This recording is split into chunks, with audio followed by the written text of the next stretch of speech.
Grabe ang pasabog sa mundo ng politika. Sa isang nakakagulat na pangyayari, huling-huli umano si dating Senate President Vicente Tito Sotto matapos ibunyag ni Congressman Rodante Marcoleta ang di umano'y mga baho at anomalya na matagal nang itinatago.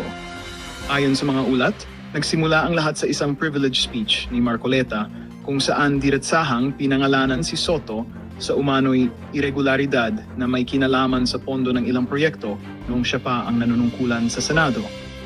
Agad itong umani ng atensyon mula sa publiko at mga kapwa mambabatas. Kasabay ng pagsabog ng isyong ito, naglabas umano ng subpoena ang korte upang ipatawag si Sotto at ilang kaugnay na personalidad para magpaliwanag sa mga alegasyong ibinulgar ni Marcoleta. Ayon sa mga taga-Masid, senyales daw ito na seryoso ang investigasyon at posibleng may mga dokumentong isusumite bilang ebidensya. Habang nananatiling tahimik si Sotto, lumalakas naman ang mga panawagan sa social media para sa transparency at hustisya. Samantala, sinabi ni Marcoleta na handa siyang harapin ang anumang laban at ipresenta ang lahat ng hawak niyang impormasyon sa ngalan ng katotohanan. Habang patuloy na umiinit ang sitwasyon, inaasahang mas marami pang rebelasyong ilalabas sa mga susunod na araw. Ang tanong ngayon ng tumbayan, ito na nga ba ang simula ng mas malalim na pagbubunyag sa mga katiwaliang bumabalot sa politika?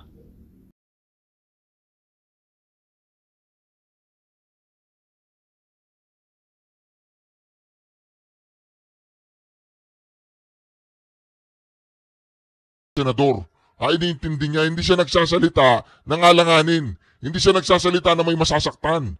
Hindi siya magsasalita na parang taong kalye na, hindi naman na kailangan maging senador ka eh. Senador ka, hindi ka na marunong mag-imbestiga. Sino pinatutunguhan niya doon? Eh di si Marcoleta, di ba? Hindi naman bobo si Marcoleta eh. Mamaya sasabihin na naman ni School Bukol. Hindi, wala naman akong binanggit na gano'n eh, di ba? Magtaka, simula pa lang yan, School Bukol. Wala po kaming kahit na shadow ng inclination. Any reference to that matter, wala po kaming sinasabi.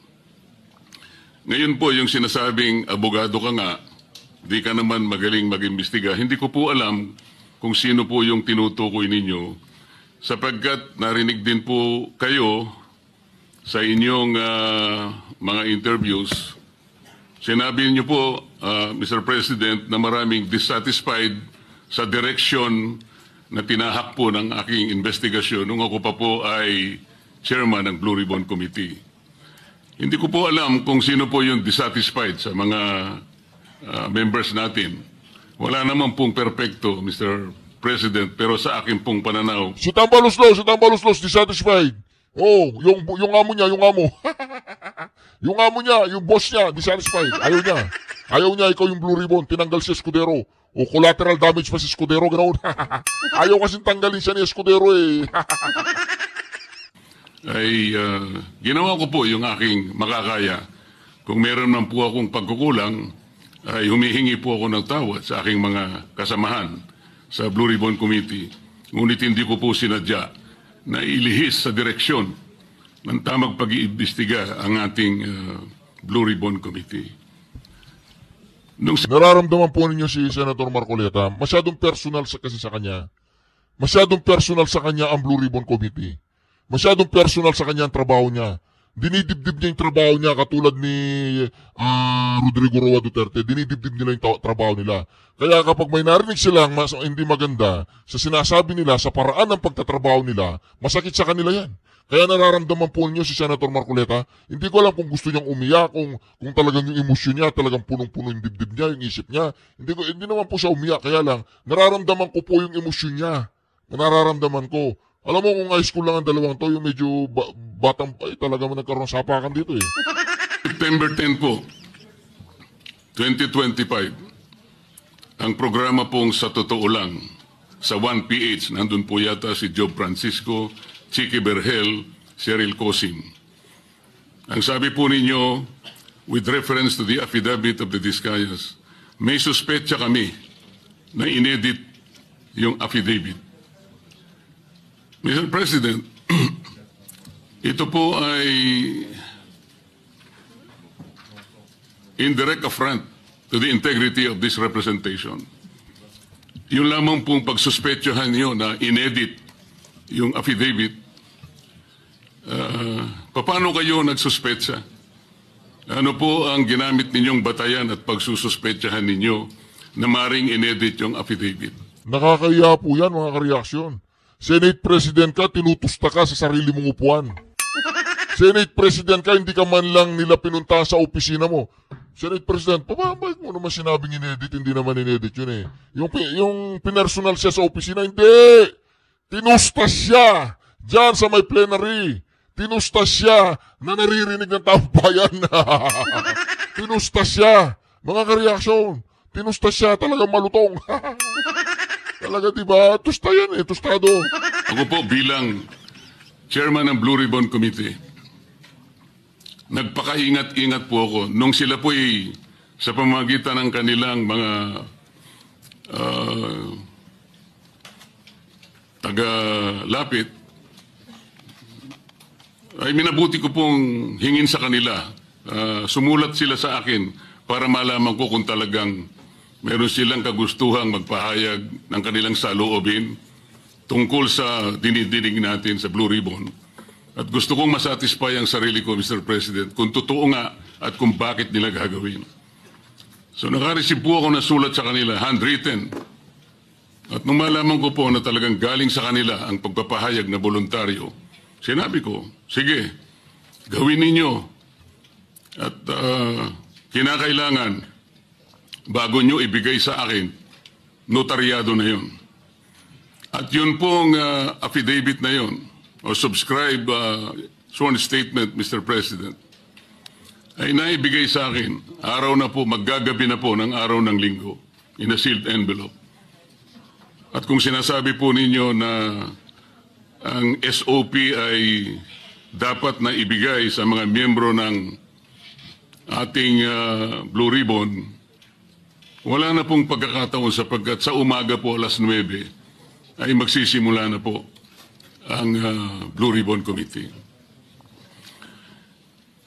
Noong September 14 po sa Twitter ninyo, meron po kayong binanggit at ito po ang nakasulat.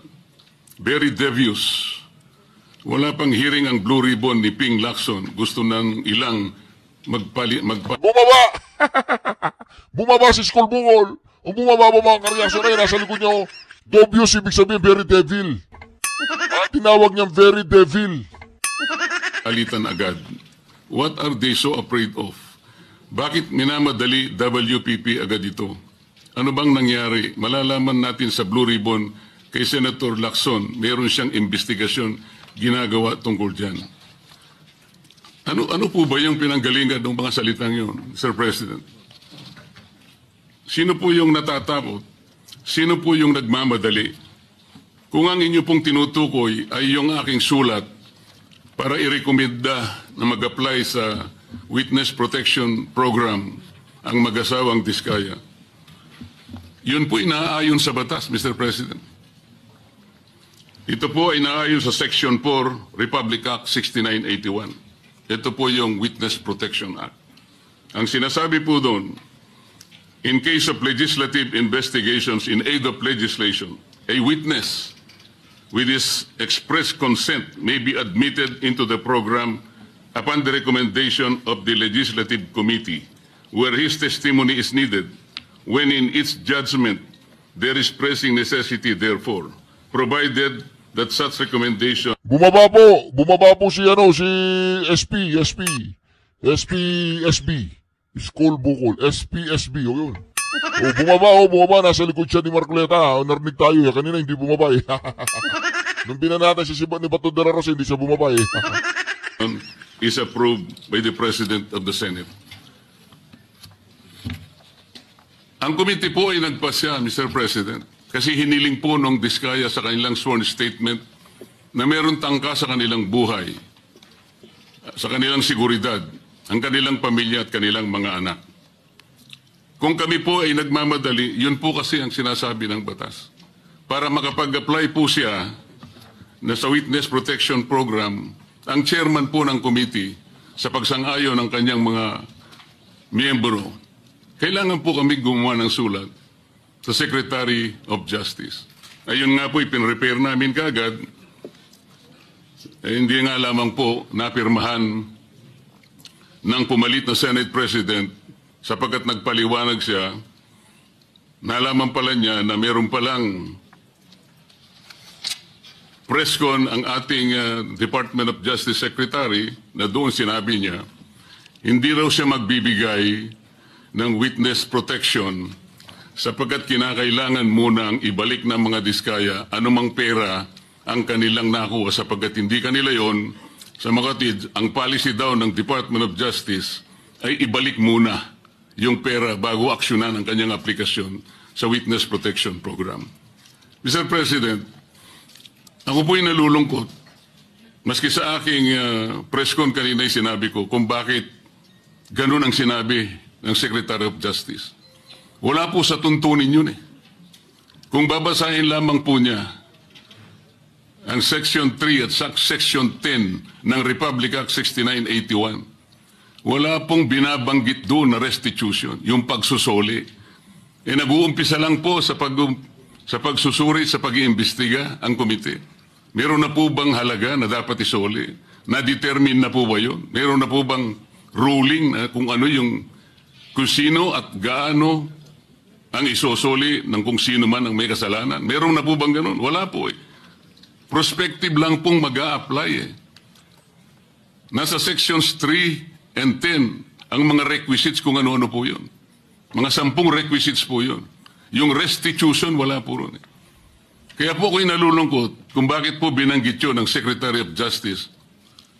Samantalang, nung pong linggo, bago magkaroon ng hearing noong September 8, nagkausap pa kami at binigyan pa niya ako ng kasiguruhan na sige, ibigay mo na sa kanila ang pangangako na mabibigyan natin sila ng immunity sapagkat tayo naman ay magkapartner sa kagustuhan natin, pati yung Witness Protection Program ay ating maipasakagad. So yung pagbibigay po niya sa akin ng garantiya, kasama na po yung kanyang USEC. Yun ang nagbigay sa akin ng lakas na loob. Kaya ako'y sumulat kagad. Hindi ko alam na babaligtarin ako ng Department of Justice. Ngayon po, Mr. President, yun po ang ginamit ninyong dahilan kung bakit hindi nyo pinirmahan. Sana man lang po ay napakarami naman ninyong mga abogado sa inyong opisina rin. Binasa nyo sana yung batas. Ano, babasa yung batas? Binaliktad po siya ng Department of Justice. Sinabi po ni Remula, ganyan, ganire. Nung naramdaman ni Remula na mapuputukan yung mga katsukaran nila, bumaligtad si Remula. Bumaligtad siya, ay nako. Sinasabi natin, pag-upo ni Sara Duterte sa kanyang presidensiya, sisingilin niya si Bongbong Marcos ng 300 billion, yung state tax. Tapos, marami pa siyang sisingilin sa mga yan. Kaya, ito, subscribe ka na mga ka-reaction. Subscribe na po kayo. Kung yung restitution po ay isa sa requisite para ang isang tao ay makapag-apply man lang, yun po kasi yung prinsipyo ng batas eh. Bago siya gumawa ng isang marahas na kapasyahan, alam niyang mag-aalanganin ang buhay niya. Magsasabi siya nung inaakala niyang maaring makapaglagay sa panganib ng kanyang buhay, kailangan nga bigyan natin din siya ng protection. Yun po yung batas eh. Hindi ko nga po alam kung bakit sasabihin ninyo, bakit may pagmamadali? Dito pa nga po sa sinabi ninyo noong September 13, Mr. President. Ang reading ko, sabi po nyo, camouflage lang yun eh. To put me and the leadership of the Senate under the gun. Kunwari, merong naiinis sila. Kung bakit hindi ko pinirmang sulat sa DOJ, baka may commitment sila to someone, to some people. Is there a commitment somewhere? Baka merong nakiusap na pwede silang ipasok sa Witness Protection Program. Lahat po ng ganitong mga pagsususpetsa is a direct affront to the integrity of this representation, Mr. President.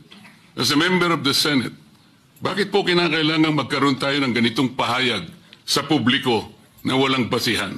Nako. Halatang-halata po itong si School Bukol, araw-araw ganyan po ang magiging kapalaran niya pag nandiyan si Senator Marcoleta. si Senator Cayetano, si Batorni Bato de la Rosa. Nako mga ka-reaction. Maraming mga malisyosong bagay na sinabi itong si Skulbukol laban kay Marcoleta. At kinalaban pa niya, yung utak niya ay lumalabas na sa kanyang ulo. At ang kinalaban niya ay Marcoleta. Nako, yung sinasabi ko po sa inyo. Ni Katitingman. Ito po yung nakakalungkot. Noong September 10, sa billionaire interview with Ms. Corina Sanchez, ang tanong po ni Ms. Corina, Bryce Hernandez natatakot daw po siyang bumalik sa Senado. May basihan po ba ang kanyang pangamba? Yun po yung tanong niya sa ating Senate President. Ang sagot po ng ating Senate President, sabi niya sa House, makatid parang kinonfirm niya. Ang nangyari, yung mga congressmen nag-request na kung pwede daw huwag ibalik sa Senate dahil meron daw siyang binabanggit na mga senador. So ang ginawa naman ng mga congressmen, nakiusap kay Speaker, si Speaker tinanong sa akin, dahil ang sinasabi raw kung pwede mo nang i-retain. Sabi ko, hindi pwede dahil sa legal custody namin yan Dahil mayroong contempt dyan sa Senado. Nakikiusap sila kung pwede na wag sa Senate mismo, hindi naman i-retain sa House. Ang umandar sa akin, siyempre, yung tinatawag na parliamentary courtesy. Kasi meron silang nakakontempt doon, yung si Mendoza, gusto rin naman namin kunin yun. Alam ko later, iimbitehan namin yun. So ang nangyayari po, Mr. President, kaya ba dinidiscredit, kaya ba pinagsususpetsahan yung Diskaya sworn affidavit sapagkat may binanggit siyang 17 congressmen? Yun po ba ang dahilan? Bakit naman po nung yung Hernandez ay nag-testify sa House, bakit kagyat nating pinakinggan naman ang kanyang katwiran? Dahil may binanggit naman siya, di umano, na may kasalanan na dalawang kasama natin dito. At saka siya nagsabi na, huwag niyo na akong ibalik doon sapagkat manganganib ang buhay ko. Ang maliwanag po dito, pagka ang nagsasalita si Bryce Hernandez, parang merong kagad pagpapatibay. Parang pinaniwalaan na natin na maaaring manganganib ang buhay niya sapagkat meron siyang binanggit na dalawang kasama natin. Paano yung buhay ng Diskaya na inimbitahan nila doon? Na binigyan na, bigla na lang nating wala man lang tayong aksyon. Samantalang 17 congressmen ang binanggit niya. Hindi niyo ba naisip, manganganib din ang buhay niya? Pero walang nagsalita dito sa atin. Yun po yung aking nakikita. Huwag po tayong mag-aaway-away. Ang ating pong hinahanap ay katotohanan lang. Pero kung ganito po ang gagawin natin, manggagaling po sa ating Senate President, magpapalipad po kayo ng salita na kami po ay wala namang kinalaman. Lalong-lalo na po ang representasyong ito. Kahit minsan wala po akong sinabihan na mas magaling po ako. Wala po akong sinabing gano'n. Ang sinabi ko lang, ang pagkakaiba po ng investigasyon ng Senate Blue Ribbon Committee is in aid of legislation. Kung ang direksyon ko pong yon ay mali para sa inyo, nasa sa inyo na po yun. Pero yun po ang nalalaman ko. Sa 3 pagdinig lamang po, nasabi ko na po kanina sa press con, sa 3 pagdinig pa lamang po namin, nakita ko na po ang pangangailangan ng halos 14 na legislative measures na dapat natin kagad na ipasa para sa ganon, maayos natin, ma-address natin kagad ang malalang problema ng corruption sa ating bansa. Maraming salamat po sa pagkakataon, Mr. President. No. Gusto niyo po ang pakinggan ang sagot ni Skulbukol? Gusto niyo pakinggan? Pakinggan natin. Magre-react tayo Maraming point po dito na hindi sinagot ni Skulbukol kasi nga wala siya sagot. Yung mga paratang niya kay Senator Marcoleta na siya ay ganoon na hindi kailangan ng abogado, yung Blue Ribbon Committee, mas magaling. Marami mga akusasyon na inakusahan si Senator Marcoleta ni Skulbukol ito. Pakinggan po natin si Skulbukol. Thank you, Senator Marcoleta. Majority Leader? Yes, Senator Kiko Pangilinan would like to be recognized, Mr. President. An objection? Si Kiko. Si Kiko kasi may sinabi siya noon na parang Xerox copy, parang Parang sasabihin niya dito, pagyan po natin ha. Tingnan, Senator. Siyempre, didepensahan niya kamag-anak niya yan Uncle niya, kinalaban niyang Vice President Kiko Pangilinan is recognized. Thank you, Mr. President. This is not an interpellation, just a manifestation. Ang tanong ko lang sa iyo mo sa manifestation mo, paano ka naging senador? Tanong lang. Bakit may puti ka dito? Isa ka bang manok? O kambing? O ba't may puti ka dito? Ano may mga puti dito? Yung mga may puti, ano yun? Parang palong Parang may palong. Tatawagan ko si Sharon Cuneta. Hello? Shawi, Ate Shawi. Walang niya yung mister mo may puti sa buhok. Tapos, humingi na ba na sorry sa inyo yung saganang mamamayan? Humingi na sorry? Yung mga idol ko. Humingi na sorry. Okay. Ate Shawi yung puti sa buhok ni mister, pag-i-explain mo nga sa vlog mo. Anong istorya nitong puti? Naiwagaan kami sa puti sa buhok niya. Ito ba yung nagpa-senador sa kanya? Ito ba yung lucky charm niya? Lucky charm? Ganun. Sige. Magsasalita siya. Pakinggan ko muna. Bye! Hindi po si Ate Shawi yung pinagkautangan ko yun. Mr. President, bago pa man naglabas ng affidavit ang mag-asawang Diskaya, nag-comment na po ako dahil narinig ko doon mismo. Biglang tumayo si Kiko, sabi niya, tutulungan ko si Tito Sen kasi nahirapan na siya. Dinudurog siya ng minority. Kasi tutulungan ko siya, walang utak Sa hearing, nung tinanong siya nung ilang mga senador, binanggit niya ang mga pangalan at sinabi niyang mula 2022. Hindi bago ng 2022. Wala pa ho silang affidavit noon, tinanong sa kanila sa hearing. Kaya noon pa man, nag-comment na ako. At ako mismo sa comment ko, sabi ko, mukhang Photoshop tsaka edited. Hindi yung testimonya, hindi yung affidavit, kasi wala pang affidavit noon Testimonya pa lang nung una o pangalawang hearing. Kaya, in fairness to the Senate President, kung sinabi niyang edited, I was not referring to, this representation was not referring to the affidavit or in any way referring to the chairperson of the Blue Ribbon Committee. I was referring directly to the testimony given during the hearing, public hearing, of the Diskayas that they said they started flood control projects in 2016 and dadali na naman nila yan kay Duterte. Yung dalawang mag-chewy na yan, dadali nila kay Duterte, ganun ang gagawin nila dyan, 2016 na naman. Wala yung 2016 bakit nagsimula kayo 2023, 25? Wala namang problema kay Duterte yung flood control nun paano, giniba nila yung mga flood control, nagtayo ng marupok na flood control. Taon-taon ngayon, merong pondo, taon-taon, merong ghost project.